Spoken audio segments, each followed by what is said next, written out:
Excuse me madam,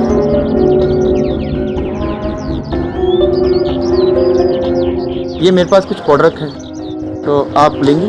नहीं लीजिए चाहिए। प्लीज सुनिए ना 2 मिनट। नहीं नहीं नहीं लीजिए।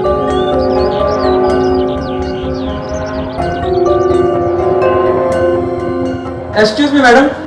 Thank you madam.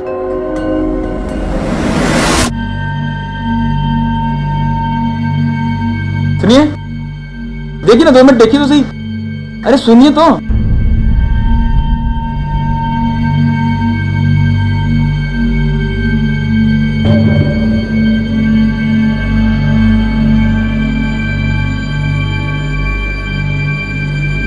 हेलो,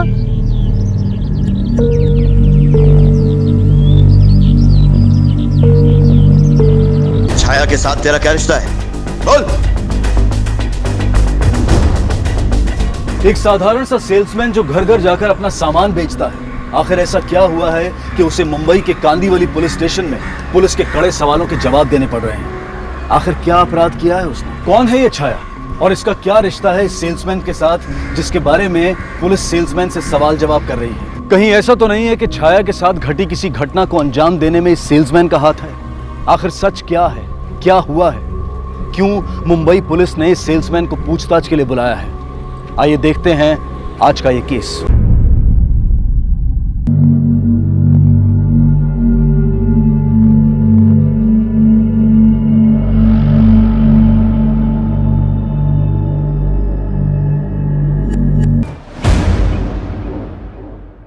छाया,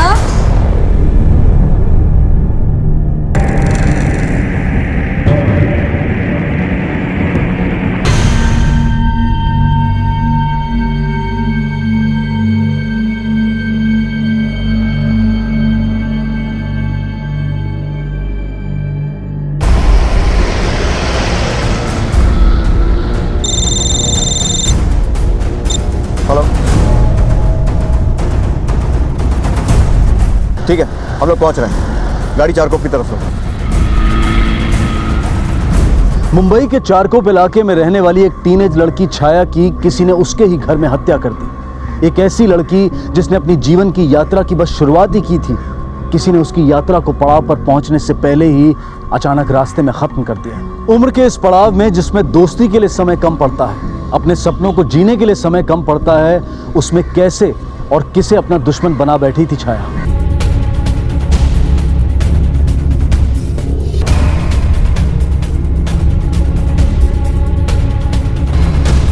कुछ बता पाएंगे कैसे हुआ ये सब? नहीं पता किसने ये की, ये मेरी बेटी के साथ। मैं सुबह कमरे से बस आई नीचे और यहाँ देख रही हूँ तो मेरी बच्ची की लाश पड़ी थी यहाँ पे। सब जगह खून था और पता नहीं किसने मार दिया मेरी बच्ची को। सर आप कुछ कीजिए, मेरी बच्ची को मार। आपको किसी पे कोई शक है? किसी के साथ आपकी कोई दुश्मनी? नहीं, आप अकेली रहती हैं यहाँ पर या कोई और भी रहता है आपके साथ? मेरा बेटा है 5 साल का और पति भी है मेरे। दिखाई नहीं दे रहे? जी वो बाहर गए हुए हैं किसी काम से। आपके घर में इतनी बड़ी घटना हो गई और आपने कुछ चीखने चिल्लाने की आवाज़ नहीं सुनी? तांबे सर। बॉडी को जल्दी पोस्टमार्टम के लिए भेजो और आसपास पता करो किसी ने कुछ अजीब देखा या सुना है। Okay sir. सर बताइए। मैं रात में स्लीपिंग पिल्स लेकर सोती हूँ। सुबह उठने के बाद तो जैसे होश ही नहीं रहता। कल रात भी मुझे छाया ने दूध में डालकर स्लीपिंग पिल्स दी थी। उसके बाद वो अपने कमरे में चली गई और मैं सो गई थी। फिर सुबह उठकर देखा तो। आपने कल रात को चीखने चिल्लाने की या रोने की कोई आवाज़ सुनी? नहीं सर, मैंने कोई चीखने चिल्लाने की आवाज़ तो सुना नहीं। कल रात को इस एरिया में किसी आदमी या किसी अजनबी को देखा था? नहीं मैडम। हाँ लेकिन मैंने ठीक से तो देख नहीं पाई, पर कोई औरत और आदमी छत पे थे। सर मैं आपसे कितनी बार कह चुकी हूँ, आधी रात को हम लोग छत पर क्यों जाएंगे? हम लोग घर पर ही थे। आपने बताया कि आप स्लीपिंग पिल्स लेकर सो रही थी। घर का दरवाजा उस समय बंद था? जी मैंने खुद सुबह दरवाज़ा खोलकर पड़ोसियों को बुलाया था। आपकी बेटी ने साड़ी क्यों पहनी थी?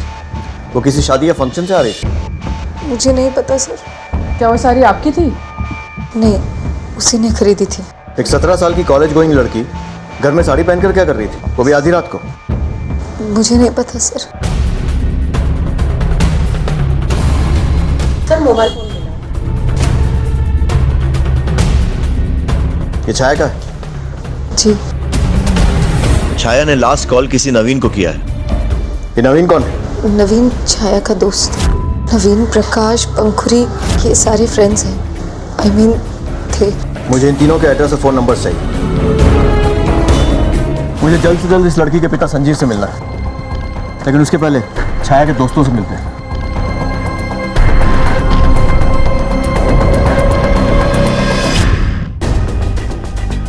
Very sad news. मेरे बेटे को 2 दिन बाद ट्रेनिंग के लिए जाना था,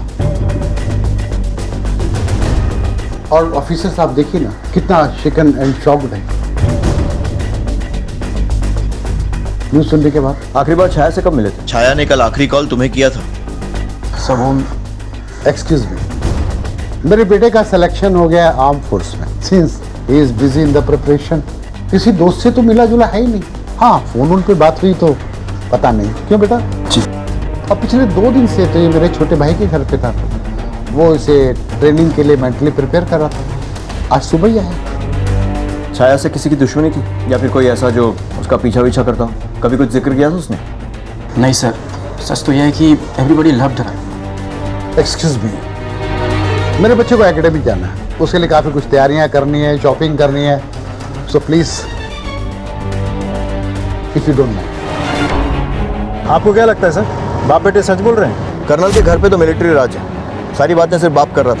नवीन को तो बोलने भी नहीं दिया। लेकिन सर नवीन को देखकर ऐसे लग रहा था कि उसे छाया की मौत का बहुत दुख हुआ है। वो न सिर्फ शॉक लग रहा था बल्कि मुझे घबराया हुआ सा भी लग रहा था। गुड ऑब्जर्वेशन निपा, उस पर नजर रखो, कुछ ना कुछ तो गड़बड़ है। एक काम करो, तुम दोनों जाकर पंखुड़ी से मिलो और मैं इस प्रकाश से बातें करता हूँ। Yes sir. Okay sir. Chhaya was a great friend sir. तो आई एम श्योर कि अपने दोस्त के कातिल को पकड़वाने के लिए तुम हमारी पूरी मदद करोगे। जी सर। एक्चुअली सर पिछले कुछ दिनों से वो बहुत परेशान थी। उसकी लाइफ रोलर कोस्टर की राइड जैसी बन गई। कैसे? एक्चुअली पिछले कुछ दिनों से पता चला कि उसके डैड का उसकी मोम की बेस्ट फ्रेंड यानी स्वाति आंटी, जिन्हें वो मौसी कहती थी, उसके साथ उनका अफेयर चल रहा है। उसने जब बाद में अपने डैड से सवाल पूछा तो जवाब में उसके डैड ने उस पर हाथ उठा दिया। तुम्हें छाया के पर्सनल मैटर्स इतने अच्छे से कैसे मालूम है? एक्चुअली सर हम चारों बेस्ट फ्रेंड हैं, आई मीन थे। छाया के पास हमारे अलावा और कोई नहीं था जिससे वो अपनी पर्सनल बातें शेयर कर सके। वो अंदर से बहुत टूट गई थी, फिर भी उसने हिम्मत नहीं हारी। वो बहुत कोशिश कर रही थी अपने माँ बाप को मिलाने की। थैंक्स प्रकाश, आई होप कि हमें जब भी तुम्हारी जरूरत पड़ेगी तुम हेल्प करोगे। जी सर। सर सारा दोष काम्या का ही है, वो एक अच्छी पत्नी तो क्या एक अच्छी माँ भी नहीं बन सकी। मतलब आप अपनी बेटी के खून का इल्जाम उसकी अपनी माँ, अपनी पत्नी पर लगा रहे हैं? वो इतनी लापरवाह है सर। और आपको अपनी बेटी की बहुत परवाह थी। कल रात को आप कहाँ थे? अपने दोस्त के घर। और उस दोस्त का नाम स्वाति है? फिलहाल हमारे लिए ये जानना जरूरी है कि आपका कोई दुश्मन है क्या? जी नहीं। आपकी ये दोस्त स्वाति, इसके कैसे रिलेशन थे छाया के साथ? उसने वो अपनी बेटी के जैसा प्यार करती थी। ठीक है, फिलहाल आप जा सकते हैं। छाया के कातिल के पास या तो घर की चाबी थी या फिर उसके लिए अंदर से दरवाजा खोला गया था। सर फॉरेंसिक टीम की रिपोर्ट भी हमारे इस थ्योरी को कंफर्म करती है। उन्हें भी जबरदस्ती घर के अंदर घुसने का कोई निशान नहीं मिला। सर छाया की किसी भी फोटो में उसने साड़ी नहीं पहनी हुई है except for the farewell party pictures. ऐसा लगता है कि वो ज्यादातर वेस्टर्न कपड़े ही प्रेफर करती थी। इसका मतलब हमारा शक सही था कि या तो वो कहीं बाहर से आ रही थी या फिर कहीं बाहर जा रही थी। लेकिन सर छा के माँ के मुताबिक कल रात को ना कोई पार्टी थी, ना कोई ऐसा ओकेजन जहाँ की साड़ी पहनी जाए। और उसके सर पर पीछे से वार किया गया किसी सॉलिड ऑब्जेक्ट से। अब एक पॉसिबिलिटी तो ये है कि जैसे ही दरवाजा खोलकर वो पलटी, उसके सर पर रॉड या पत्थर से वार किया गया, या फिर ये कि वो कहीं बाहर से आ रही थी, घर में घुसी और किसी ने उस पर हमला किया। लेकिन सबसे अजीब बात यह है कि किसी ने उसकी चीख तक नहीं सुनी।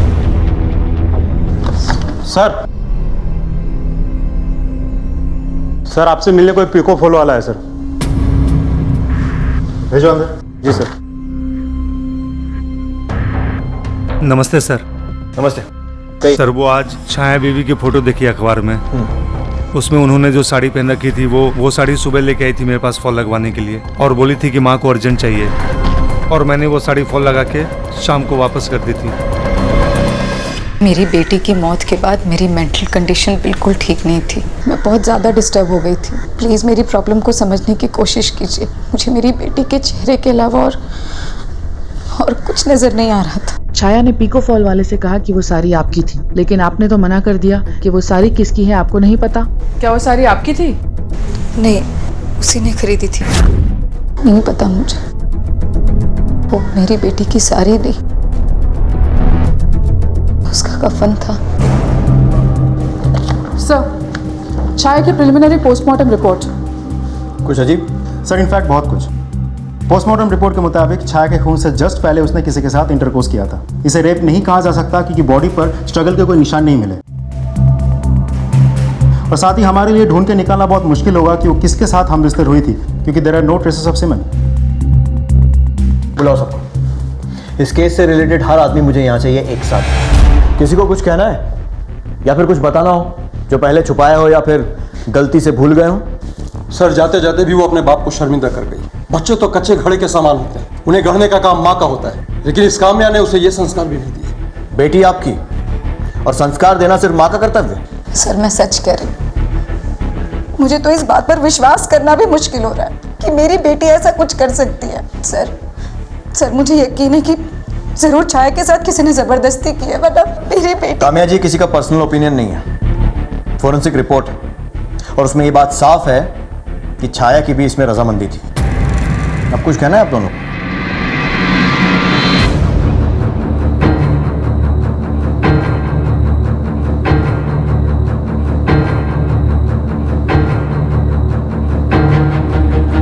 तुम दोनों का क्या कहना है इस बारे में? सर, मैंने आपसे पहले भी कहा कि मैं अपने चाचा के घर पे था पिछले 2 दिनों से। आप चाहें तो मेरे चाचा से पूछ सकते हैं। मैं सच कह रहा हूँ sir, I have no idea कि छाया उस रात किसके साथ थी।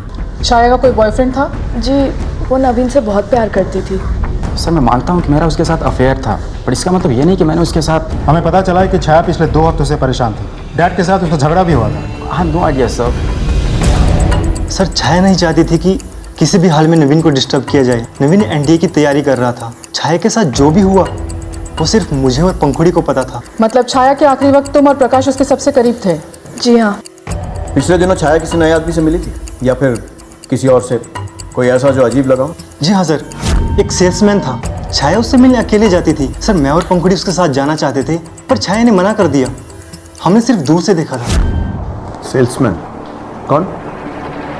बड़े पापा, कल मेरे मैथ्स का टेस्ट है, पढ़ा दो ना प्लीज। बड़े पापा बहुत थक गए हैं आज, फिर कभी पढ़ाऊंगा। हाँ बेटा।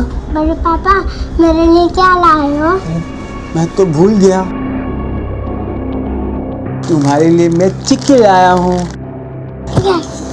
मैं कैसे भूल सकता हूँ बेटा? पूरा सुना बेटा। जा।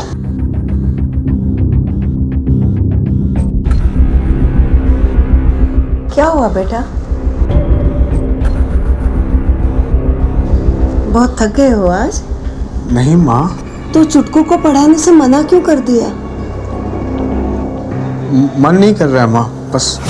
सर, वो सेल्समैन किचन की छोटी मोटी चीजें बेचता था। पहले तो उसे वहाँ कभी नहीं देखा, पर लास्ट के 2-3 बार जब मैं और पंखुड़ी छाया को घर ड्रॉप करने गए तब उसे वहाँ देखा था। ठीक है, तुम तीनों जा सकते हो, लेकिन हो सकता है दोबारा जरूरत पड़े, फिर से बुलाएंगे, आ जाना। Okay, thank you sir.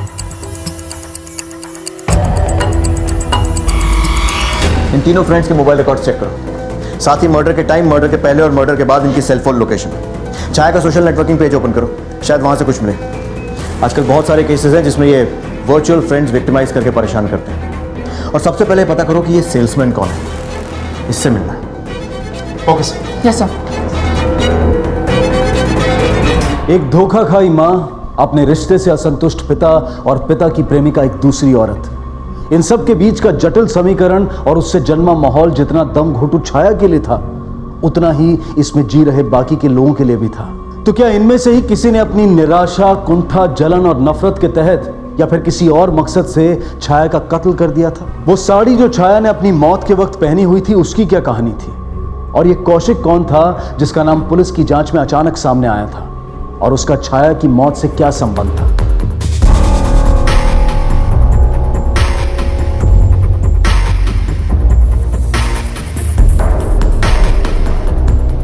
छाया या फिर उसकी फैमिली के साथ तुम्हारा क्या रिश्ता है?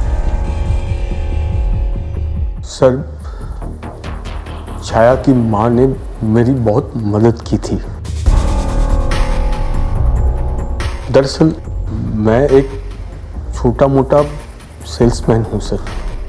किचन का सामान घर घर जाके बेचता हूँ सर। तो उनसे एक दिन मुलाकात हुई, तब उनको पता चला कि मेरा परफॉर्मेंस कुछ ठीक नहीं है, तो उसने मेरी बहुत मदद की थी। अगर मदद माँ ने की तो तुम उनकी बेटी से क्यों मिल रहे थे? मैम, मैंने जो भी किया वो मानवता की खातिर किया, तो फिर इसमें गलत क्या है? अगर मैं उस बेचारी की मदद नहीं करती तो उसकी नौकरी चली जाती। काम हो जाएगा ना? हाँ हो जाएगा। उसकी मदद के बगैर कैसे होता सर? मेरी कोशिशों के बावजूद मेरा सेल्स स्क्रैप बढ़ता ही नहीं था। मैंने अपने कुछ रिलेशंस के थ्रू उसके किचन अप्लायंसेस बिकवा दिए बस। ये लो। कौन खरीद रहा है? अरे चाचा छोड़ना, आम का गुठलियां मत गिन। पुलिस को घुमाना इतना आसान नहीं है मिस्टर कौशिक। हमारे इन्वेस्टिगेशन के हिसाब से कामयाब से कई जगहों पर मिल रहे थे। सच बात है सर। वो जहाँ जहाँ भी जिसके पास भी डेमो के लिए ले जाती थी, मैं उनके साथ जाता था। लेकिन वो सारी जगह कॉफ़ी शॉप से गार्डन तो नहीं हो सकते मिस्टर कौशिक? मैं धीरे धीरे उनका दोस्त बन गया था, और दोस्तों से मिलना बुराई नहीं है ना। पर इससे क्या साबित होता है?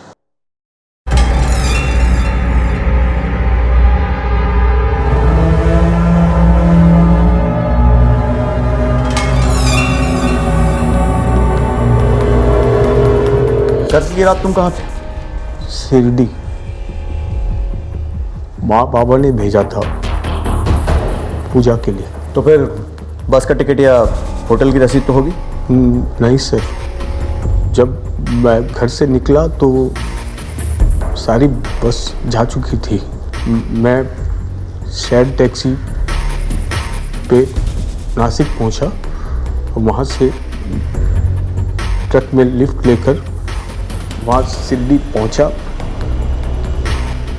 प्रांगण में स्नान किया, दर्शन किया, फिर पूजा किया, फिर वापस घर लौट आया सर। मतलब तुम्हारे पास इस बात का कोई सबूत नहीं है कि तुम शिरडी गए थे?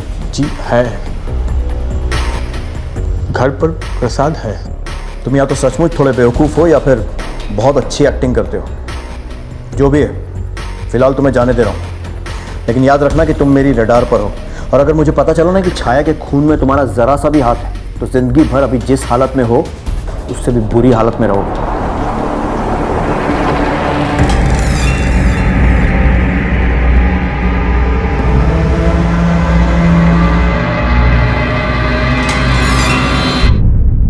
मैम, मैंने यहाँ अपनी बेटी खो दी और यहाँ पुलिस असली अपराधी को छोड़कर मुझ पर, एक माँ पर शक कर रहा है। देखिए, हमारे शक के घेरे में आप पहले से ही थी। खून घर में हुआ था और उस वक्त सिर्फ आप घर के अंदर थी, और आपने हमें कॉल भी अगले दिन सुबह किया। इससे पूरा शक तो आप ही पर जाता है।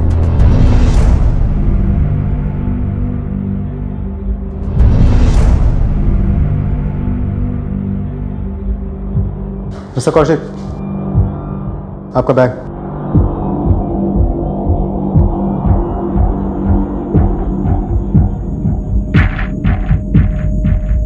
सर, ये आदमी आपको मिस्टीरियस नहीं लगता? इसका हाव भाव, चाल चलन, ये वाकई ऐसा है या एक्टिंग कर रहा है? बहुत जल्द पता चल जाएगा तुम्हें। संजीव और स्वाति आ गए? Yes sir. बुलाओ उन्हें। स्वाति जी, छाया के खून की क्या वजह हो सकती है? मुझे नहीं पता सर। छाया के खून से मेरा कुछ नहीं लेना देना है सर। तुम्हें तुम्हारी बेटी अपने अवैध रिश्ते के लिए सबसे बड़ी प्रॉब्लम लगी, तुमने उसे ही मार दिया। सर, मेरी बेटी की तरह थी वो, बहुत प्यार करती थी मैं उसे। प्यार तो आप संजीव से भी करती हैं। कामया मेरी जरूरतों को पूरा नहीं कर पा रही थी। सर, संजीव बुरे इंसान नहीं है सर। सच कहूँ तो उनकी चाहतें और ज़रूरतें बहुत नॉर्मल सी है, बस वही पूरा कर दो तो वो खुश। संजीव को अपने पास रखने के आपके पास सिर्फ दो ही तरीके थे। एक तो उसकी ज़रूरतें पूरी करो, और दूसरा बच्चे को ख़त्म कर दो, क्योंकि बच्चा ही माँ बाप को मिलवा सकता था, है ना? मैं बताता हूँ उस रात तुमने क्या क्या होगा।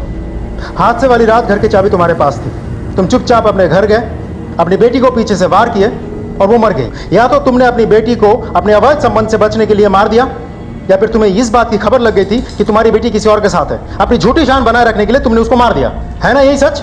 नहीं सर, ये बिल्कुल झूठ है।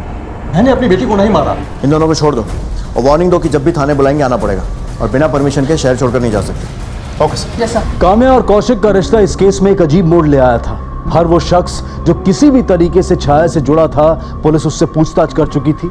हालांकि पुलिस ने किसी को भी क्लीन चिट देकर अपने शक के दायरे से बाहर नहीं किया था, लेकिन उनसे पुलिस को किसी भी तरह की कोई जानकारी या सूचना अब तक नहीं मिली थी जिससे इस केस की जांच को आगे बढ़ाया जा सके या इस राज की परतों को खोला जा सके। और तभी एक ऐसी घटना घटी जिसने इस मामले को और भी गंभीर बना दिया। और आप भी कमाल करते हैं, इससे मेरा बच्चा लेके देने के बजाय आप इस घटिया औरत की बातों में आ रहे हैं। कमाल कर रहे हैं आप लोग। कमाल अभी तक हमने किया नहीं है, लेकिन अगर आप अपनी इस तहजीब और तमीज के दायरे से दोबारा बाहर निकले ना, तो वाकई में ऐसा कमाल दिखाऊंगा कि जिंदगी भर याद रखेंगे। और हमें क्या करना है और कैसे करना है इसका फैसला हम पर छोड़ दें तो बेहतर होगा आपके लिए। सॉरी सर, लेकिन आप लोग भी कुछ नहीं कहते। जब तक इसके पास मेरा बच्चा रहेगा, खतरा उसके सिर पे मंडराता रहेगा। देखिए, काम्या जी और उनके बेटे को हमने प्रोटेक्शन दी है और वो तब तक पुलिस प्रोटेक्शन में रहेंगे जब तक असली मुजरिम पकड़ा नहीं जाता। समझ गए आप? काम्या जी, अब आप अपने घर जाइए, अपने बच्चे को भी ले जा सकते हैं आप।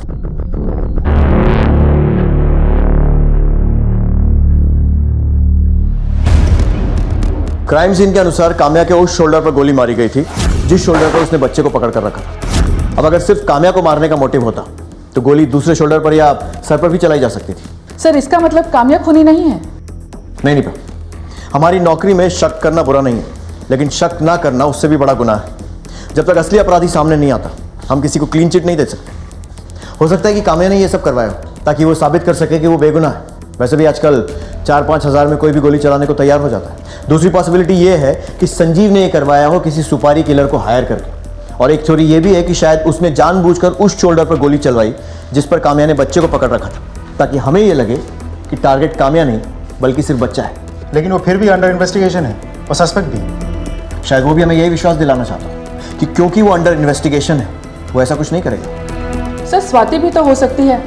हमने ऐसे कितने केसेस देखे हैं जहाँ पे माँ बाप लड़ झगड़ कर अलग होना चाहते हैं, लेकिन फिर बच्चों की वजह से रीयूनाइट हो जाते हैं। तुमने स्वाति और संजीव को देखा है?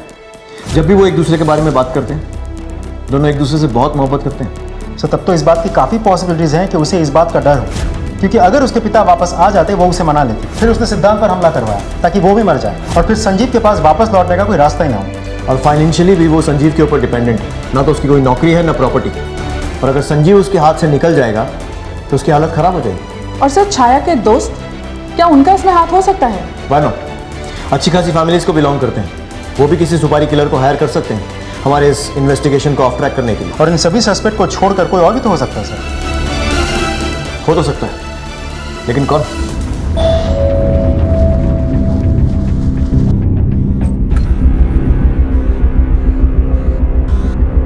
क्या चाहिए? जी, मेरा नाम कौशिक है। मैं काम्या से मिलना चाहता हूँ। कौशिक वो सेल्समैन, हिम्मत कैसे हुई यहाँ आने की? हाँ, दोबारा अगर ये घर दिखाई पड़ेगा ना तो टुकड़े टुकड़े कर दूंगा तेरे, समझा? मुझे एक बार काम्या से मिलने दीजिए प्लीज सर, मुझे उनकी फिक्र हो रही है। फिक्र हो रही है? साले पति के रहते तुझे मेरी फिक्र। ये आप क्या कर रही? छोड़ दीजिए इस बेचारे को। और गई लैला मजनू को बचाने के लिए। चल।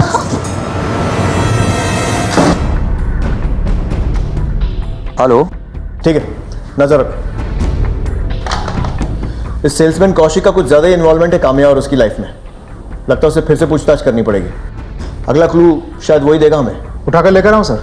नहीं, उससे पहले उसके साथ काम करने वाले किसी को लेकर आओ। कोई ना कोई तो होगा जो उसके बारे में कोई नई इन्फॉर्मेशन देगा। ये डोर टू डोर सेल्समैन जोड़ियों में काम करते हैं। पता करो उसका जोड़ीदार कौन है और बुलाओ उसे। सर, वो ज़्यादातर वक्त काम्या के साथ गुजारता था।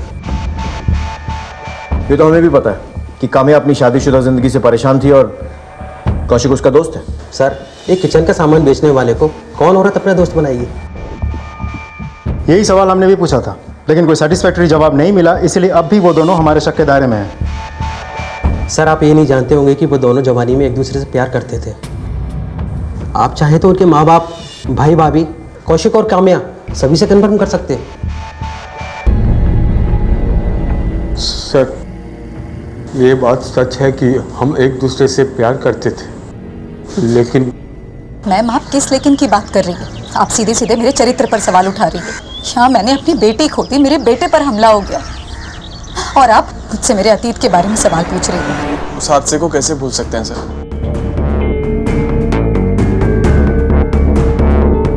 उस हादसे ने मेरे पेरेंट्स और मेरे भाई की पूरी जिंदगी बदल दी। लानत है उन लोगों पर। मेरे बेटे की पूरी जिंदगी बर्बाद कर दी उस लड़की ने और उसके पूरे परिवार ने। उस रोज हम एक दूसरे के साथ थे जब उसके भाई और चाचा ने हमें घेर लिया था। मैं बहुत छोटी थी, बस 16 साल की थी। बहुत डर गई थी और डर के मारे ये कह दिया कि कौशिक मेरे साथ जबरदस्ती कर रहा था। उन लोगों ने उसे बहुत मारा। वो टॉपर था, ही वॉज ब्रिलियंट, लेकिन हमें उसे रिहैब सेंटर भेजना पड़ा। वो 2 साल रहा वहाँ और उसके बाद इस काबिल हुआ कि अपने पैरों पर खड़ा हो पाए। उस हादसे के बाद वो पहले जैसा नहीं है।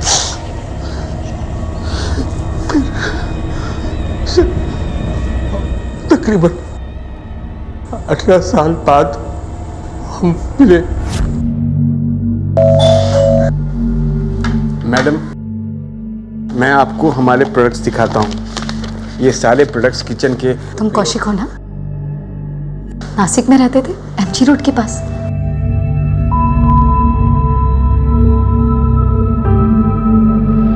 जी आप काम्या? और फिर तुम्हारी बेटी को तुम्हारे इस प्यार के बारे में पता चल गया और उसे तुम्हारा ये प्यार गवारा नहीं हुआ और उसने इसके खिलाफ आवाज उठाई, तो तुमने एक सेल्फिश औरत की तरह उसका खून कर दिया। नहीं सर, हमने ऐसा कुछ नहीं किया। मैम, मेरी बेटी बहुत समझदार थी। मैं मानती हूँ मेरी बेटी छाया को शुरू में इस रिलेशन से प्रॉब्लम थी और मैंने उसे कौशिक के बारे में सब सच बता दिया था। जब मैं तेरी उम्र की थी तब मैं और कौशिक एक दूसरे से बहुत प्यार करते थे। आज कौशिक की जो भी हालत है उसकी जिम्मेदार सिर्फ और सिर्फ तेरी ये माँ और उसका वो झूठ है। मैं कौशिक से दोबारा नहीं मिलूंगी, नहीं मिलूंगी मैं। मम्मा, आई एम सॉरी मम्मा, मुझे गलतफहमी हो गई थी। छाया मुझसे मिलने भी आई थी सर। Hello uncle. हाँ अंकल, आई एम सॉरी, वो मैंने आपको गलत समझा, बट बाद में जब मम्मा ने मुझे सब सच बताया कि मम्मा की वजह से आपको, अंकल आई एम सॉरी। जो हो गया सो हो गया, फॉरगेट इट। तो आपने मुझे माफ़ कर दिया? हाँ, तुम मेरी बेटी की तरह हो और बच्चों की सब गलती माफ होती है। Can I get a hug? हो सकता है कि दोनों जो भी बोल रहे हो सच बोल रहे हो, या फिर शायद दोनों मिलजुल कर झूठ बोल रहे हैं। आपको क्या लगता है सर, किस बात के चांसेस ज़्यादा हैं? सामने सच और झूठ का परसेंटेज नहीं होता। जब तक सच पता नहीं चल जाता, वो भी विद प्रूफ एंड एविडेंस, तब तक सच और झूठ एक सिक्के के 2 पहलू होते हैं बस। सर, ये मोबाइल कंपनी की रिपोर्ट आई सर।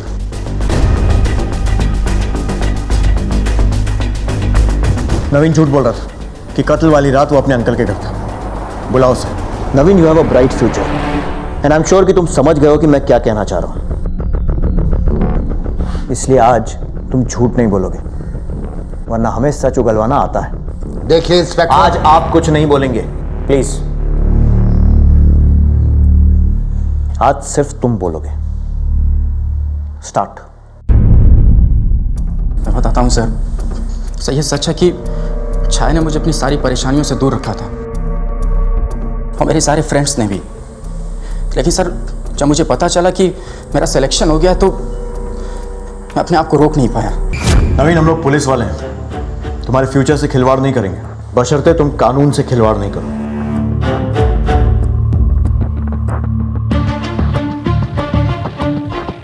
सर, हमने छाया का फ्रेंड्स बुक अकाउंट क्रैक कर लिया है और उसमें हुए चैट से हमें यह पता चला है कि प्रकाश ने छाया को प्रपोज किया था। वो उसे बहुत चाहता था, लेकिन जब छाया ने उसे अपने और नवीन के अफेयर के बारे में बताया तो उसने उससे माफ़ी मांगी और उनका दोस्त बना रहा। चलो।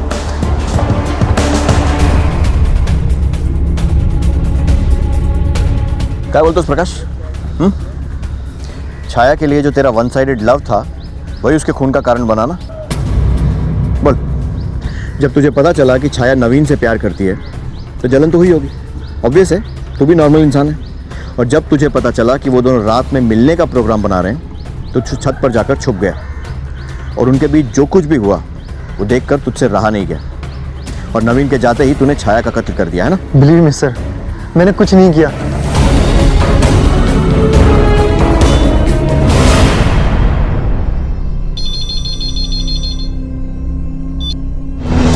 हेलो सर, मेरा बेटा सिद्धांत कहीं नहीं मिल रहा मुझे।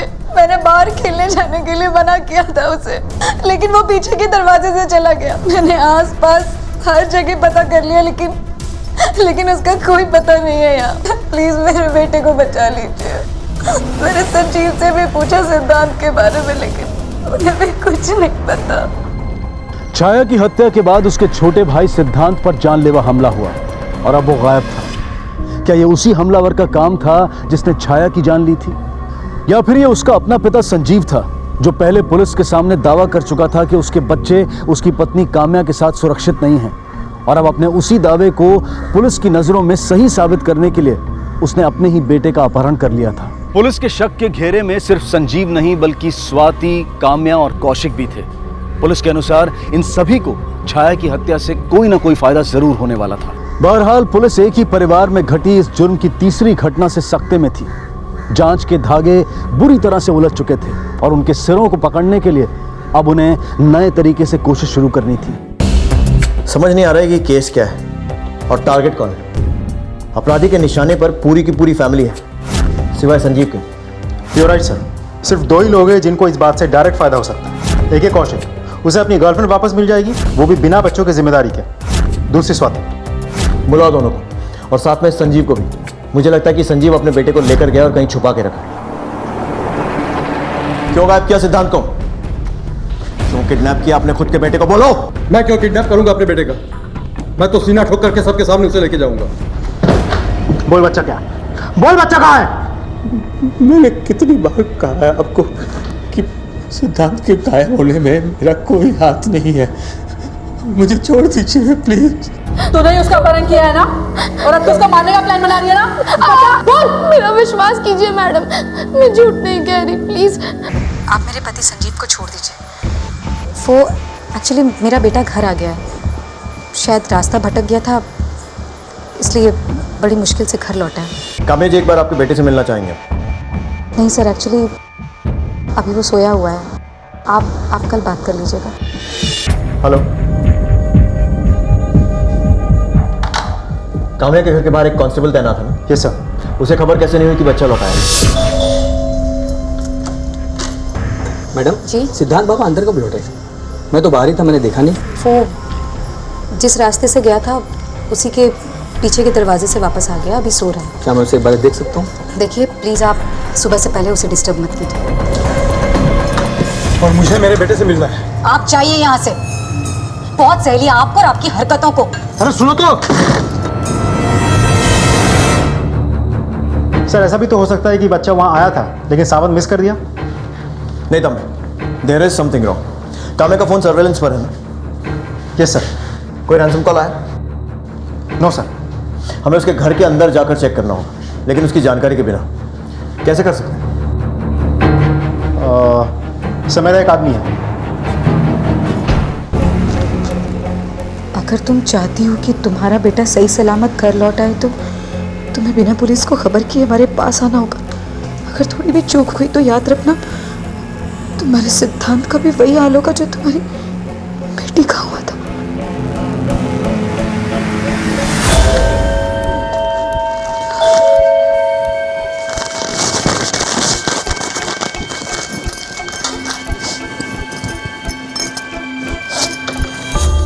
मैडम वो चाइनीज का रिसेप्शन ठीक से नहीं आ रहा है, वो चेक करने आया हूँ। आप कल सुबह आ जाना। मैडम मैं तो कल सुबह आ जाऊँगा, लेकिन जिन लोगों के घर पे रिसेप्शन ठीक से नहीं पहुँच रहा है वो मुझे तो फ़ोन करके परेशान कर ही रहे। ठीक है भैया, आप जो भी करना है आपको, प्लीज़ आप जल्दी कीजिए।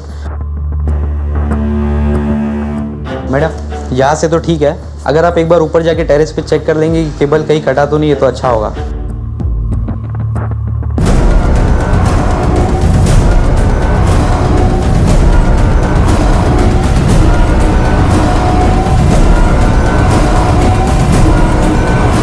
हेलो सर, मैडम के अलावा यहाँ पे और कोई भी नहीं है।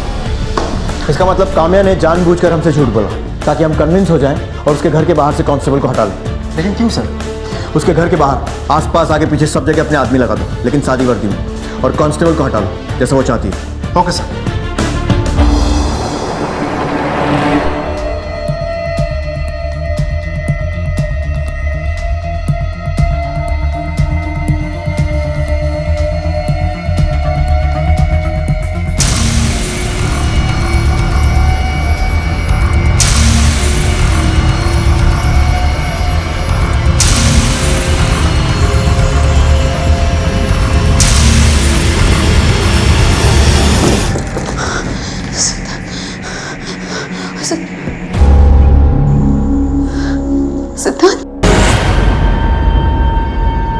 इस कामया की वजह से मेरे बेटे कौशिक की जिंदगी तबाह हो गई। आप नहीं जानते मेरा बेटा कितना होशियार, कितना गुणी था, टॉपर था वो सर, लेकिन इस कामया की वजह से उसकी पूरी जिंदगी खराब हो गई। आपने कभी अपने जवान बेटे की सेवा की है? उसकी पोटी साफ की है? मैंने की है। बिल्कुल बच्चा बन गया था वो, फिर उसे रिहाब भेजा। लेकिन ये औरत फिर उसकी जिंदगी में आ गई। मेरा बेटा जो बड़ी मुश्किल से अपने कदमों पर खड़ा रहने की कोशिश कर रहा था, उसके कदम फिर से लड़खड़ाने लगे। अपने नौकरी पर ध्यान देने के बजाय उसके साथ ज्यादा वक्त गुजारने लगा। उस औरत को मारने के इरादे से हम उसके घर गए थे। उस लड़के ने उस दिन वही साड़ी पहनी थी जो कौशिक ने हमसे छुपकर कामया के लिए खरीदी थी। फिर हमने किसी तरह देसी कट्टे का इंतजाम कर दिया। काम हो जाएगा ना? हाँ हो जाएगा। लेकिन गोली चलाते वक्त फिर हमारे पास कोई चारा नहीं था, इसलिए हमने उसके बेटे को किडनैप कर दिया ताकि हम उसे बुलाकर नजदीक से शूट कर सके। हम कोई और चांस नहीं लेना चाहते थे, मगर आप लोग आ गए। और एक बात बताना चाहता हूँ आप दोनों को, सुनने के बाद शायद जेल में थोड़ी राहत रहेगी। आपका बेटा अपना भला बुरा अच्छी तरह समझ सकता है, और कामया को भी जो कुछ हुआ उस पर पछतावा है। वैसा कुछ नहीं होगा जैसा आपको अंदेशा है।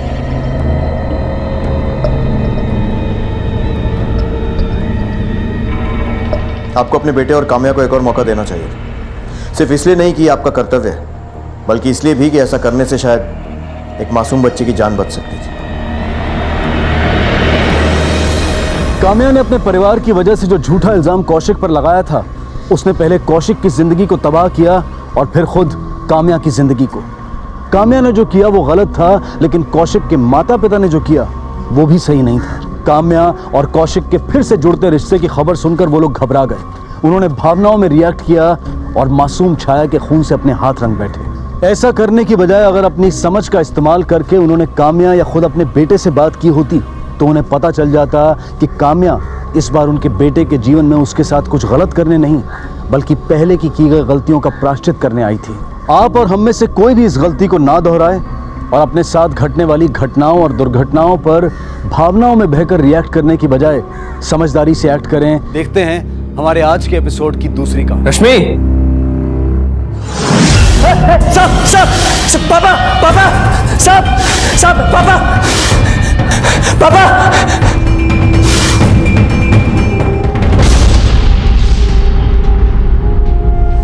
मैया की जय जय जय जय जय जय जय जयपुरी देवी, जयपुरी देवी, चमत्कार हो गया। ये देखिए, रश्मि बिटिया ने ससुराल में कदम रखते ही नागिन मैया का रूप धारण कर लिया है। सोमनाथ बाबू, आपकी बिटिया साक्षात नागिन मैया के रूप में दर्शन दे रही है।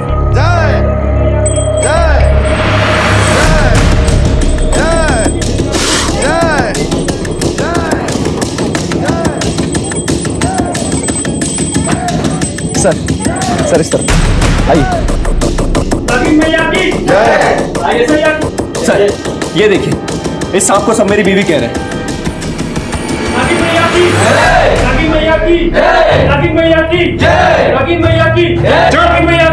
बंद करो ये ढोंग, ठाकुर सबको बाहर लेके जाओ। चलिए आप लोग बाहर निकलिए।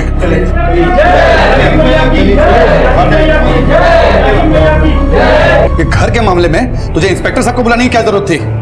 देख, अगर नागिन मैया को क्रोध आ गया ना तो शराब दे देगी तुझे। पापा ये कोई नागिन मैया नहीं है, रश्मि नहीं है ये। अमर, तेरी पत्नी एक इच्छाधारी नागिन है। वो पहले भी अपना रूप बदल चुकी है और ये वही है। चल माफी मांग। बकवास बंद कीजिए। ये इच्छाधारी नागिन वाली फालतू बातों में टाइम वेस्ट करने से अच्छा है ये सोचिए कि आपकी बहू गई कहां।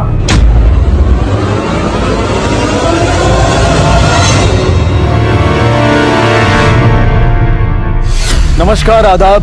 क्राइम पेट्रोल डायल 100 में आप सबका स्वागत है। एक नई नवेली दुल्हन अपनी सुहाग की सेज से अचानक गायब हो जाती है और उसकी जगह पर एक सांप पाया जाता है।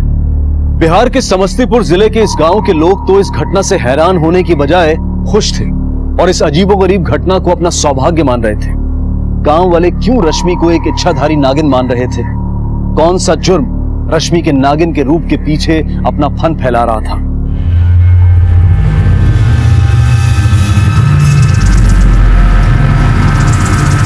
ये रहा साहब।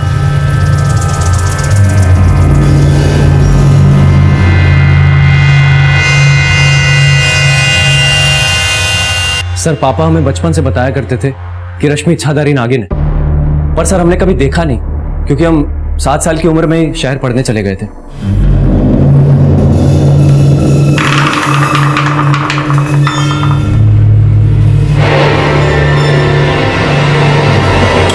हमारी पोती इच्छाधारी नागिन है, मगर ये हमारी पोती नहीं है, क्योंकि हमारी पोती सिर्फ नाग पंचमी को ही नागिन का रूप लेती है।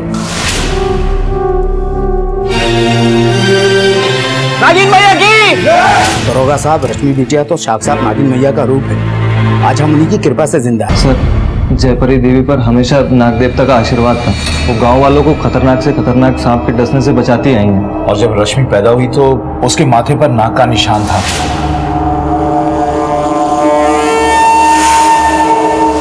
तो सब लोग जान गए कि ये नाग देवता का आशीर्वाद है जयपरी देवी को। माई सही कह रहे हैं साहब, हमारी बिटिया नाग पंचमी को ही नागिन का रूप धरती है। दरोगा जी, रश्मि तो साक्षात देवी है। हमने तो उसे हर साल नागपंचमी के दिन नागिन मैया के रूप में बदलते देखा है। तुम जानते थे कि गांव वाले रश्मि को इच्छाधारी नागिन मानते हैं, तो उससे शादी क्यों की? अरे पगला गए हो क्या? शादी नहीं कर सकता? अरे 4 किताबें क्या पढ़ ली, अपने को बहुत होशियार समझने लगे हो। रश्मि बिटिया जो है ना, नागिन मैया है, नागिन मैया। लक्ष्मी जी खुद घर चलकर आना चाह रही हैं और तुम ठुकरा रहे हो उसे। पापा ये सब बकवास है, हम नहीं मानते इन सब चीजों में। थप्पड़ लगाएंगे तो लाइन पर आ जाओगे। सर अकेली औलाद हूं, माँ भी नहीं है जिसकी आगे जिद कर कर अपनी बात मनवा लेता। फिर पापा का अच्छा खासा कारोबार है गांव में, उसे छोड़कर हम कहां जाते? इसलिए हमें पापा की बात माननी पड़ी।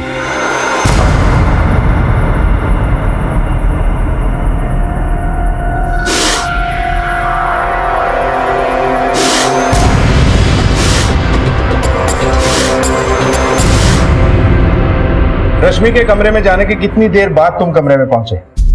सर यही करीब 8-10 मिनट बाद।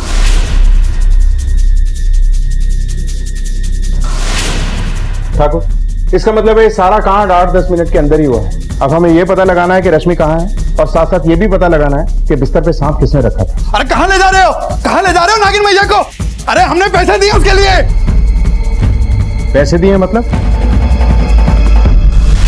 अरे प्रताप बेटा, कल हमने सपने में देखा कि नागिन मैया की शादी आपके बेटे अमर से हो रही। ऐसा हुआ तो हमारे भाग्य खुल जाएंगे। इसके लिए आपको कुछ दान पुण्य करना पड़ेगा। बताइए कितना देना होगा? 15 लाख।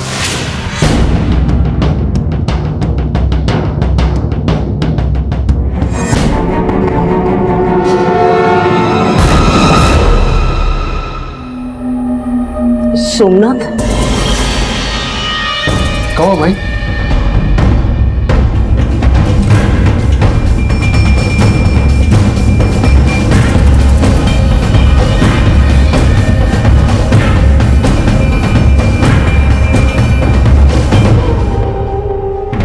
सोमनाथ, हो गया सत्यानाश। ठाकुर, पूरे घर की एक बार फिर से अच्छे से तलाशी लो। चल।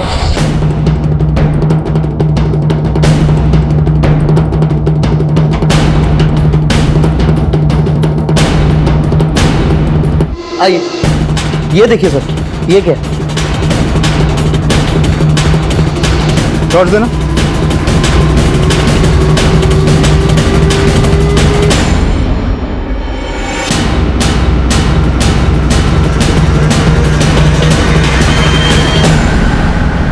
पैरों के निशान काफी बड़े हैं। रश्मि का नहीं हो सकता, आदमी का लगता है। आइए, ये देखिए सर, ये क्या है? टॉर्च देना।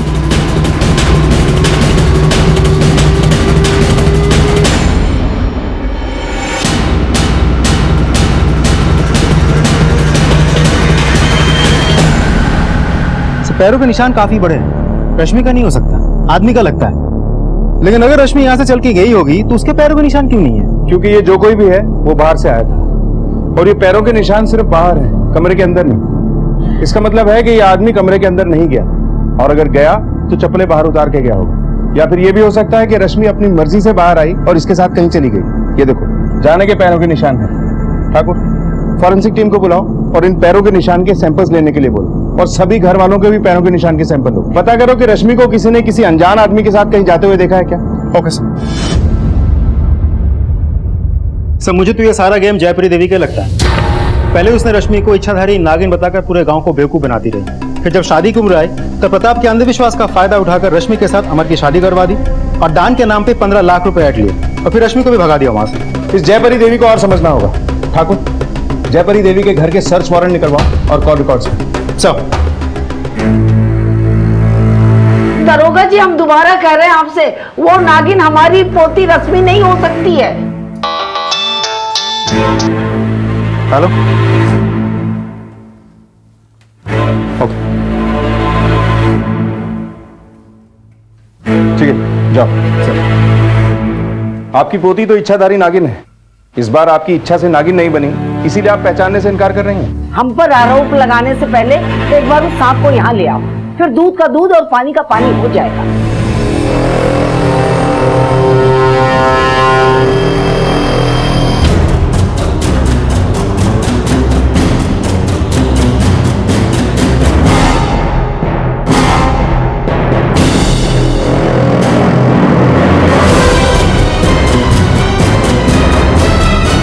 दरोगा जी, ये हमारी पोती रश्मि नहीं है। क्यों? क्योंकि ये नाग है, नागिन नहीं। हमारी पोती रश्मि के साथ जरूर कोई साजिश हुई है। सर, पूरा घर छान मारा पर रश्मि नहीं मिली।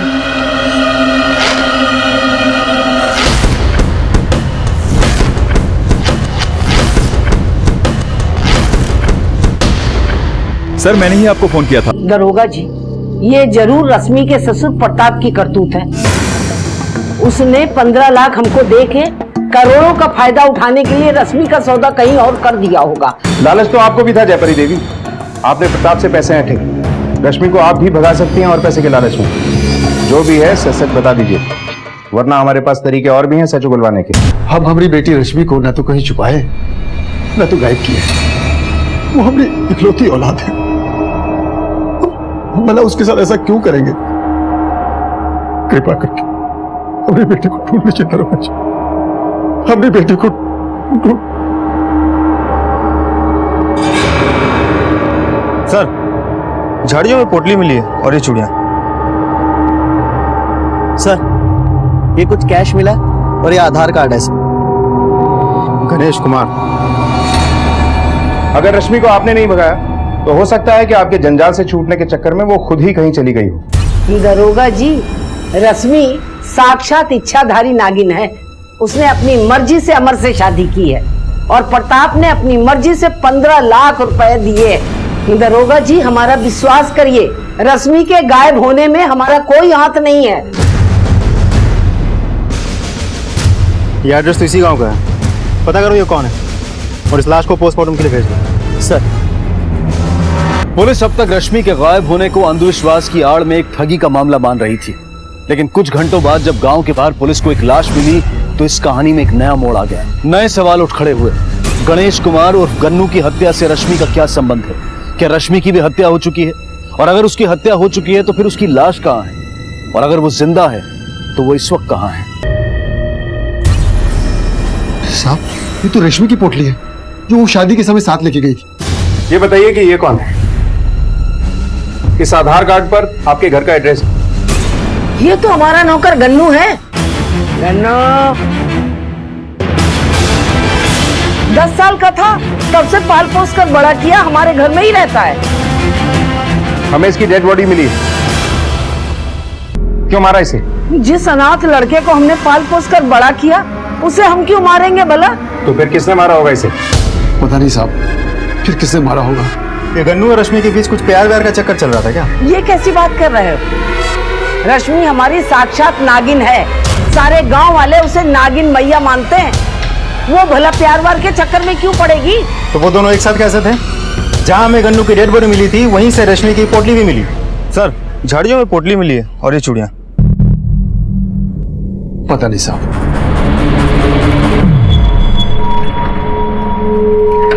पापा, ये आप क्या कर रहे हैं? जब तक नागिन मैया घर वापस नहीं आ जाती तुम इस कमरे में कदम नहीं रख सकते। लेकिन पापा, आपको कैसे पता कि वो वापस आएगी? सर, हमने जयपुरी के कॉल रिकॉर्ड चेक कर लिया, कुछ भी खास हाथ नहीं लगा। एक और बात सर, प्रताप के घर से जो नाग मिला है वो जहरीला नहीं है। मतलब अब हमारे शक के दायरे में प्रताप भी। इस प्रताप के भी कॉल रिकॉर्ड से करवाओ और इसके पीछे खबरी लगा दो। Okay sir. और जिन चप्पलों का निशान हमें प्रताप के घर से मिले थे वो गन्नू के चप्पलों से मैच करते हैं। और कमरे में भी रश्मि के साथ कोई जबरदस्ती के निशान नहीं मिले। इसका मतलब है कि रश्मि अपनी मर्जी से गन्नू के साथ भाग रही थी और रास्ते में किसी ने गन्नू को मार दिया। सर, ऐसा भी तो हो सकता है कि रश्मि ने ही गन्नू को मारा हो। कुछ तो है गन्नू और रश्मि का राज। गांव वालों से दोनों के बारे में पूछताछ करो। Okay sir.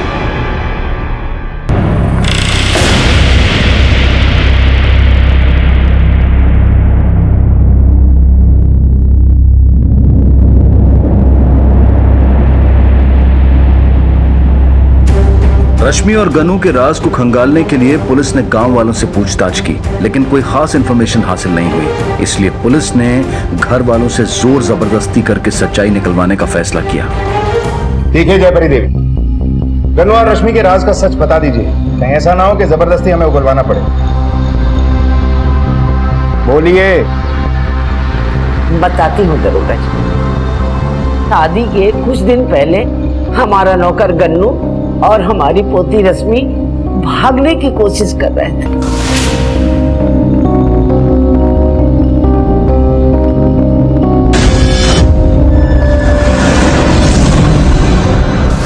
इस रात माई को पहली बार पता चला रश्मि और गन्नू एक दूसरे से बहुत प्यार करते हैं।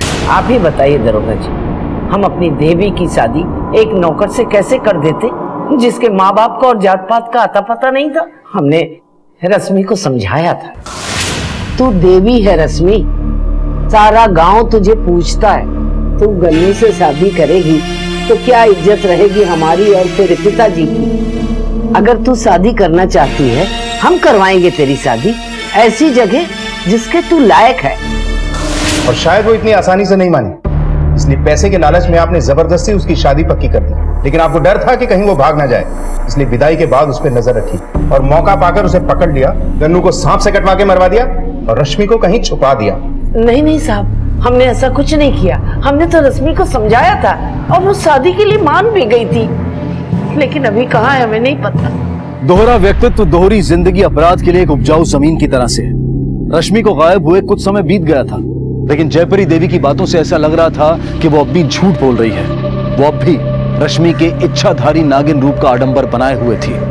लेकिन क्यों? कहते हैं जब 100 झूठ भी एक झूठ को छुपाने के लिए कम पड़ जाते हैं तो अपराध की अगली पहल होती है कत्ल। कहीं यहां भी ऐसा कुछ तो नहीं था?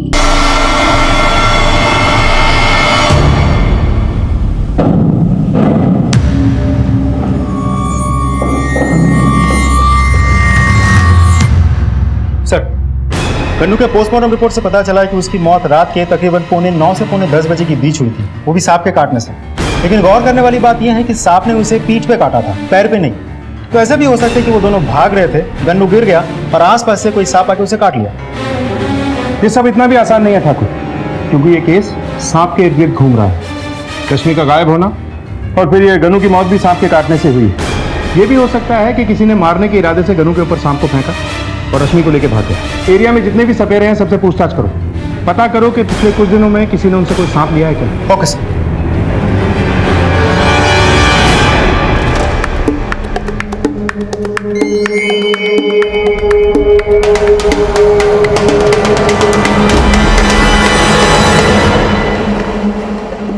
पापा, ये इतना पैसा और जल्दी लेकर आप कहाँ जा रहे हैं? अपनी कुंडली ठीक करवाने। मतलब कहाँ हम रश्मि से तेरी शादी करवाकर काल सर्प पे योग्य लाना चाहते थे और कहाँ तूने काल सर्प पे दोष दे दिया। अब निवारण तो करना होगा ना। तो जैसे नालायक बेटे से तो उम्मीद लगाना बेकार है।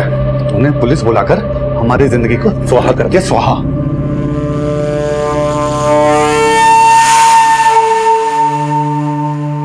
सर, इलाके के सभी सपेरों से पूछताछ करके पता चला है कि एक कोबरा सिर्फ बंसी के पास ही है, जिसने प्रताप के घर से सांप पकड़ा था। लेकिन हैरानी वाली बात यह है सर, बंसी भी गायब है। मतलब रश्मि के गायब होने और गनू के मर्डर के प्लान में इन लोगों ने बंसी सपेरे से ही सांप को लिया होगा। ठाकुर, जो पोटली हमें गनू के लाश के पास से मिली थी, हो सकता है कि रश्मि उसी में सांप को लेकर गई और मौका देखते ही सुहाग की सेज पर सांप को छोड़कर वहां से चली गई, ताकि लोगों को लगे कि उसने नागिन अवतार ले लिया। सर, यह भी तो हो सकता है कि बंसी को उनके प्लान के बारे में पता हो और उसने रश्मि के इच्छाधारी रूप के लालच में उस रात दोनों को बीच में ही दबोच लिया हो और फिर जहरीले सांप से गन्नू को मरवा दिया हो। रश्मि की पोटली की भी जांच करवाओ, पता तो चले कि उसमें सांप था भी या नहीं। और ये भी पता करो कि ये बंसी कहाँ है। सब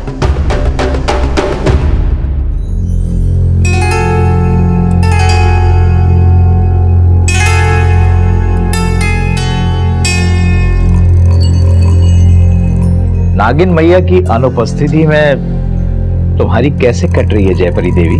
तुमसे मतलब? कहीं ऐसा तो नहीं कि हमसे जलकर बदला लेने के लिए हमारी पोती को अगवा कर लिया हो? अगर ऐसा है दीनबंधु तो संभल जाओ। एक बार हमने दरोगा जी को तुम्हारा नाम दे दिया तो तुम्हारी सारी हेकड़ी निकल जाएगी। ये जो तुम तड़प रही हो ना जयपरी देवी, ये देखकर हमें बड़ी तृप्ति मिलती है। अब तुम्हारी पोती रश्मि तो है नहीं, तो तुम्हारे सारे भक्त अपने कष्ट निवारण के लिए हमारे पास ही तो आएंगे। एक बार हमारी रश्मि को आ जाने दो, फिर हमारी ताकत बढ़ जाएगी। हमारी शुभकामनाएं तुम्हारे साथ हैं जयपरी देवी।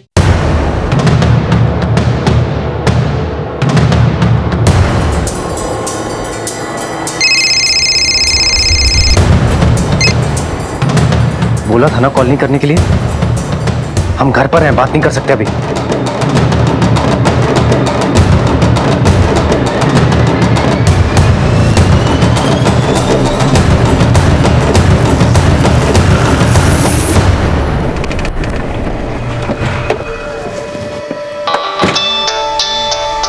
साहब, जयपरी देवी और दीनबंधु की खबर है। ठीक है, एक काम कर, उस पर नजर बना रख। ये दीनबंधु इस केस में एक नया पहलू हो सकता है। ओके सर, बंसी तो नहीं है मगर ये बंसी की बीवी है। क्या हुआ साहब? बंसी कहाँ है? 2 दिन से कोई अता पता नहीं है। उसने तुम्हें नाग नागिन को बेचने के बारे में या किसी को देने के बारे में कुछ कहा था? 2 दिन पहले बहुत खुश थे। 2 सांप बेचकर 7,000 रुपया कमाया था। वो सांप जहरीले थे? एक का दांत टूटा हुआ था, उसी से बंसी मेले में खेल दिखाता था, और दूसरा सांप जहरीला था साहब। ठीक है, जाओ। ये दीनबंधु और बंसी का कॉल रिकॉर्ड निकलवाओ। जी सर।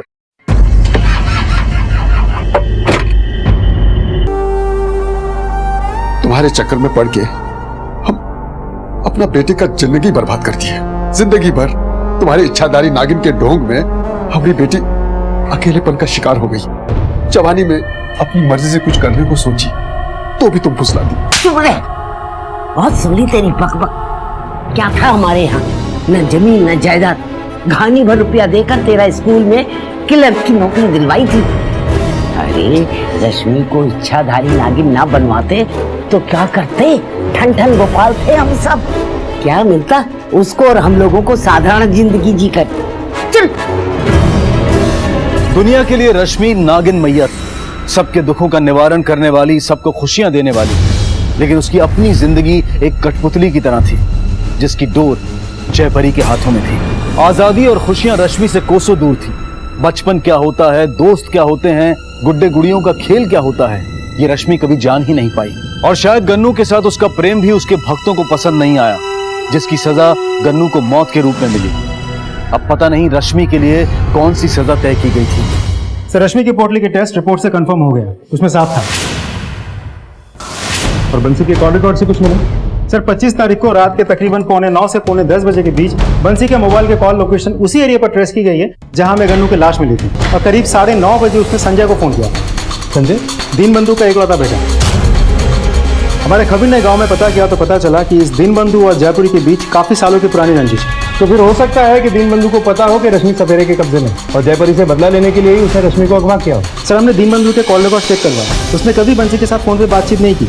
और जब गन्नू की मौत हुई तब वो प्रताप के घर पे नागिन की पूजा कर रहा था।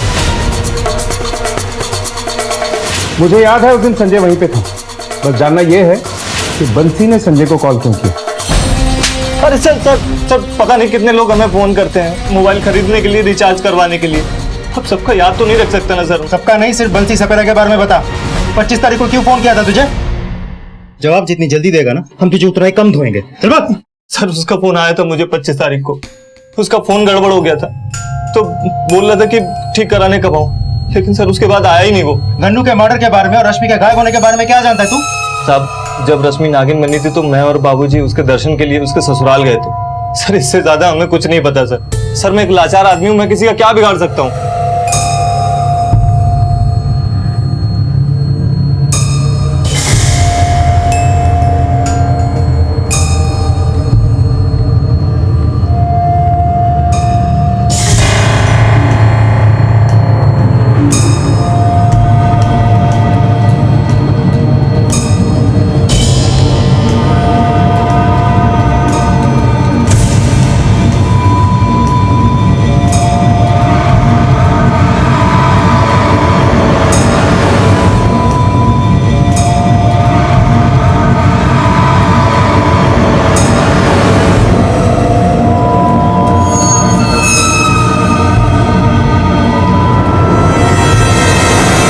मेरे हिसाब से इस बंसी सपेरे ने ही गन्नू का मर्डर किया और रश्मि को किडनैप किया है। सब बंसी ने कोबरा सप्लाई किया है। शायद बंसी को गन्नू और रश्मि के प्लान के बारे में पहले से ही पता था, जिसका फायदा उसने उठाया।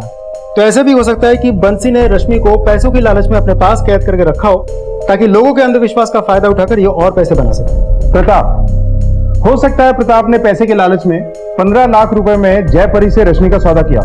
अब ज्यादा पैसे में रश्मि को बेचने की सोच रहा हूं। सर, हमने गांव में पता किया है, दीनबंधु और जयपरी के बीच सालों से गांव में पावर गेम चल रहा है। तो ऐसे भी हो सकता है कि रश्मि को रास्ते से हटा के दीनबंधु गांव वालों को फिर से जयपरी की तरफ से अपनी तरफ खींचने की कोशिश कर रहा है। इस सब में एक शख्स पे तो हमारा ध्यान गया ही नहीं, अमर। हो सकता है कि अमर को गन्नू और रश्मि के अफेयर के बारे में पता चल गया और अमर ने ही सबसे पहले रश्मि के गायब होने के बारे में हमें बताया, ताकि हमारा ध्यान इस पर से हट जाए। इस अमर के कॉल रिकॉर्ड निकलवाओ और एक खबरी को इसके पीछे लगा दो। Okay sir. Hello, lottery? मतलब बंसी शायद किडनैपर या रश्मि को बेच के जो पैसे मिलने वाले थे उनके बारे में बात कर रहा हूं। पॉसिबल है सर? हो ना, इस केस में बंसी भी इन्वॉल्व था, इसी वजह से उसका खून भी हुआ। लेकिन सर, ये कर कौन सकता है? वही जिसने बंसी को इस काम की कीमत दी और जिसे गन्नू और रश्मि के भागने के प्लान के बारे में पता था।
कौन है ये?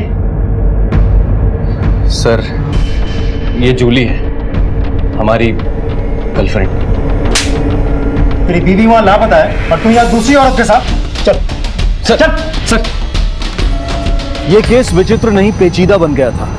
रश्मि के दैविक जीवन में कुंडली मारकर लालची, मौका परस्त और धोखेबाज लोग भरे हुए थे, लेकिन इनमें से किसके लालच का शिकार हो गए थे गन्नू और रश्मि। गन्नू के कत्ल की परिस्थितियां और रश्मि का सुहाग की सेज से गायब हो जाना एक बात की ओर इशारा कर रहा था कि खून किसी करीबी ने किया था, पर सवाल यह था कि वो करीबी अपना कौन सा स्वार्थ सिद्ध करना चाहता था। सर सर सर देखिए, हमने कुछ नहीं किया है। हमने ना ही तो रश्मि को किडनैप किया है और ना ही गन्नू को मारा है। लेकिन जिसने रश्मि और गन्नू को भगाया था, हम उसे जानते हैं।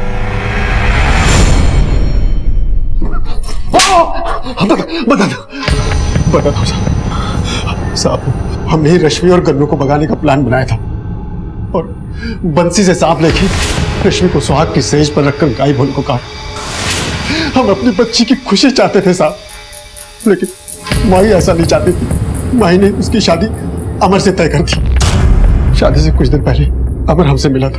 हमने सोमनाथ जी को बताया कि हम जूली से प्यार करते हैं और उसी से शादी करना चाहते हैं, लेकिन पापा इस शादी को मंजूरी नहीं देते क्योंकि जूली दूसरे धर्म की है। ये बात सुनकर सोमनाथ जी बहुत खुश हुए और बोले, देख अमर, न तुम्हारे पापा और ना ही हमारी माई तुम्हारे और रश्मि की दिल की बात को समझेंगे, इसलिए तुम अभी शादी कर लो। और जैसे ही रश्मि विदा होकर तुम्हारे घर पहुंचेगी, वो सांप छोड़कर गन्नू के साथ भाग जाएगी और सबको लगेगा रश्मि इच्छाधारी नागिन है। उसने नागिन का रूप लिया है और इसके चलते हमारी माई अपनी इज्जत बचाने के चक्कर में चुप रहेगी और तुम्हारे पापा नागिन को देखकर इस बात से गदगद रहेंगे कि अब उनके घर खूब लक्ष्मी आएगी। फिर तुम मौका देकर प्रताप जी से जूली के साथ शादी की बात करना। तुम जब इस पूरे प्लान के भागीदार थे तो पुलिस में रिपोर्ट क्यों लिखवाई? उस रात सांप को देखकर हमें अचानक ख्याल आया कि कहीं पापा अपने अंधविश्वास में हमारी दूसरी शादी होने ही ना दे। हम बहुत डर गए थे साहब, इसलिए हमने चिल्ला दिया कि सांप है और पुलिस में जाकर कंप्लेंट करवा दी, ये सोचकर कि अगर आप आएंगे तो पापा को विश्वास हो जाएगा कि उनके साथ 420 हुई है। लेकिन सब खेल उल्टा पड़ गया।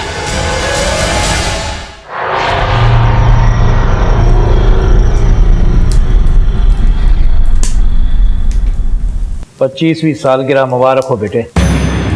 आज के इस दिन का हमें सालों से इंतजार था। आज तेरा उद्धार होगा।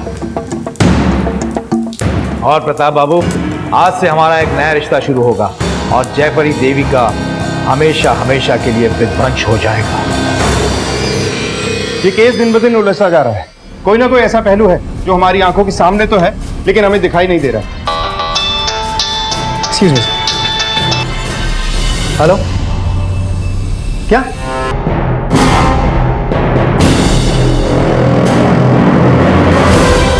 साहब, ये पैसे बल्ली के पैसे नहीं है साहब। ये तो हम और दीनबंधु जी मिलकर रश्मि के नाम का मंदिर बना रहे थे, उसी के लिए थे, ताकि जो पैसे हमने रश्मि के जाने पर गंवाए थे उन्हें वसूल कर सकूं। बाबूजी आज नाग नागिन की शादी कराकर इस नागिन की बलि चढ़ाना चाहते थे। उनका विश्वास था कि हमारी 25वीं सालगिरह पर नई सुहागन नागिन के खून से नहलाने पर हमारा पैर ठीक हो जाता है। और बलि तुम्हारे बाबूजी की ही चढ़ गई। किसने मारा उन्हें?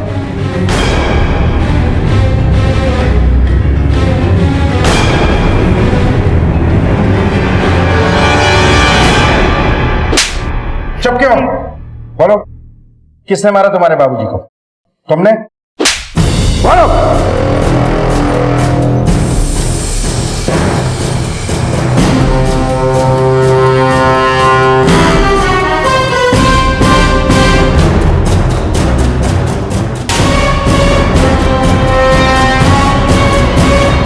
सर, ऊपर वाले कमरे से ही सब मिला। रश्मि का लगता है।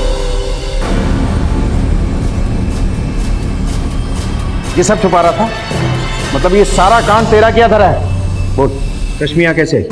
और अब रश्मि कहाँ है? या उसकी भी बलि चढ़ा दी अपने बाबूजी की तरह? बोल। नहीं सर, रश्मि को हम शादी की रात लाए थे, लेकिन वो जिंदा है सर, और उसी ने ही हमारे बाबूजी का खून किया सर। रश्मि भाग के अपने घर ही गई होगी, जाके चेक करो। सब अब सच बोलेगा? 25 तारीख को हमने गन्नू को पीसीओ पर किसी के साथ बात करते हुए सुना। कि वो अपनी बीवी के साथ दिल्ली आ रहा है। तो ये सुनकर हमारे कान खड़े हो गए। सर, गन्नू बहुत घबराया हुआ था, तो इसी बात का फ़ायदा हमने उठाया और उसे बहला फुसलाकर सारी बात कहलवाई। तो उसने बताया कि वो रश्मि को लेकर भाग रहा है क्योंकि वो रश्मि से प्यार करता है। लेकिन जयपरी देवी रश्मि की शादी अमर से करवा रही थी। गन्नू ने यह भी बताया कि सोमनाथ चाचा ने उसे 10,000 रुपये दिए हैं और उसने बंसी सपेरे से एक नाग भी लिया जो रश्मि अपनी जगह ससुराल में छोड़कर भागेगी।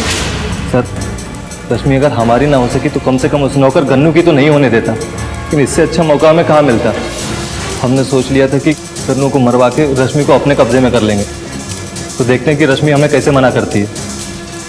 इसलिए हमने बंसी सपेरे को, इसलिए उस रात बंसी ने हमें फ़ोन किया था ये बताने के लिए कि काम हो गया है।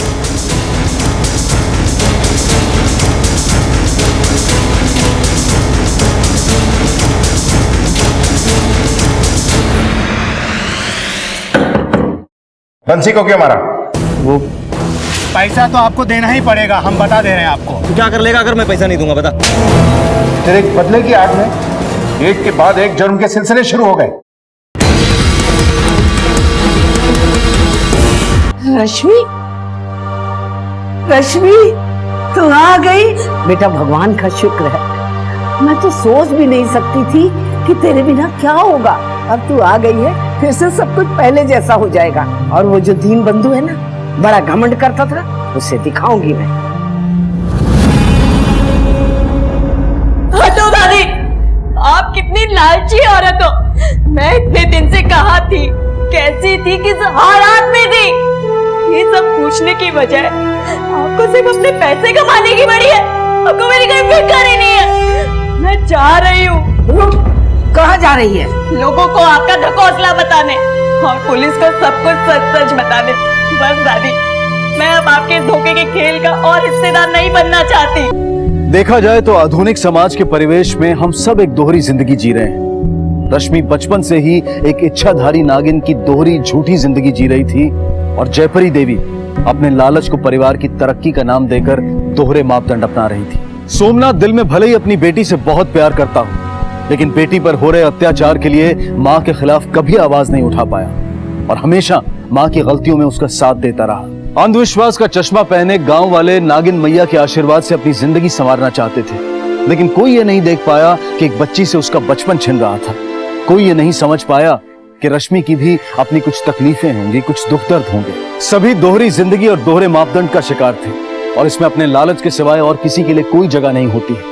अगर हम वाकई में अपने समाज को जुर्म मुक्त करना चाहते हैं तो इस दोहरी जिंदगी जीने वाली आदत को छोड़ना होगा और अंधविश्वास को जड़ से उखाड़ फेंकना होगा। हमें अपनी और देश की तरक्की के लिए अपने हर विश्वास को परखने की जरूरत है। ये सवाल पूछने की जरूरत है कि कहीं हमारी आस्था, हमारा विश्वास अंधविश्वास तो नहीं। इसी विश्वास के साथ अब मैं अनूप सोनी आपसे विदा लेता हूँ।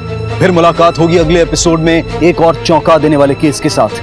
तब तक अपना और अपने परिवार का ख्याल रखें और देखते रहें क्राइम पेट्रोल डायल 100। सवा के एक को सीख हम सबको। जय। इस तरह के और भी एपिसोड देखने के लिए हमारे चैनल को सब्सक्राइब करें और बेल आइकन दबाना ना भूलें।